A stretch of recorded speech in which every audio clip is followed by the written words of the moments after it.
Guys, yung ating mga bayabas is mga hinog na, oh. Maniba lang.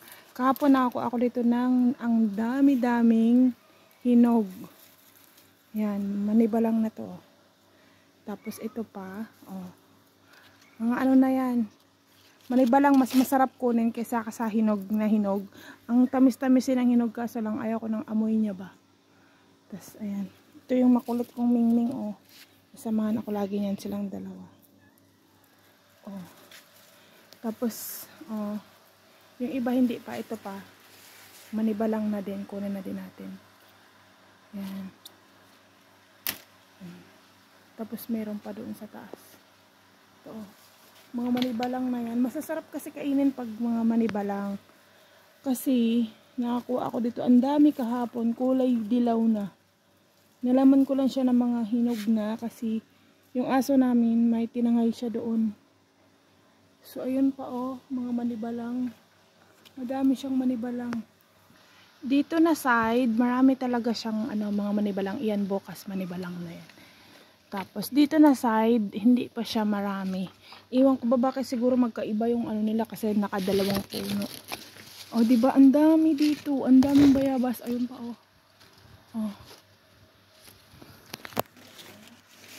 Ang bilis lang nitong bayabas na to, ang bilis ang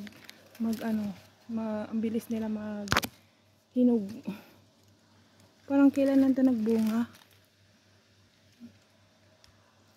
Ayan. Oh. Ang dami, oh. Psst. Ito, ang lalaki, oh. Yun. Kasunod na araw na yan is manibalang na yan siya. Ang bilis lang siya hinog. Ayan, oh. Ang dami nila talaga. Hindi na yan sa silasilakihan. May malaki din pero talaga siya. Minsan nagtatago yung iba. Yan lang yung nakuha ko. 4 na piraso lang. Masarap na to kainin. Diba?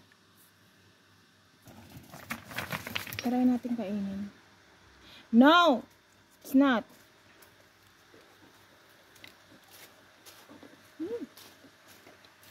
Harap. No.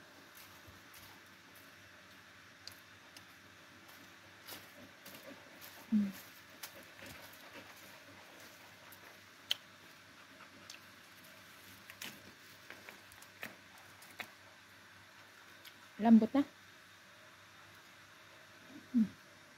Halit.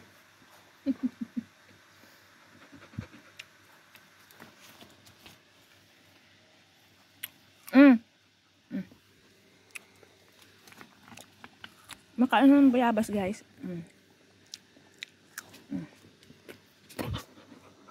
Ang kulit yun. Ayan na. Tsaka yan din lang. Truffle. Where are you? Where are you from? Yan. Diyan din yan. Masusunod-sunod din sila sa akin. Diba? Yun lang, guys. Dito na sa punuan ng mga bayabas. Paggaling ng exercise. Tsaka marami din kaming mga kalamansi dito din. Sabi ko sa inyo, di ba? Ang lalaki. Hitik na hitik sa bunga. Tapos mga lemon. Ito mga lemon, mga maliliit na yung variety niya. Marami na akong na-harvest yung ginawa namang lemonade. Tsaka ito ding na to, lime na yan, kalamansi yan.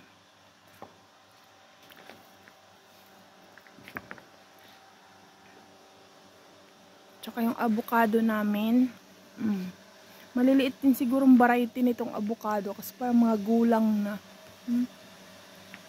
Maliliit lang talaga sila. Ang dami nila, oh.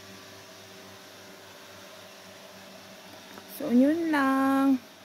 Pag mag-harvest nitong avocado, i-update ko kayo kung gaano kasarap. Yung iba nga, mga na nga, hindi na siya lumaki, parang na,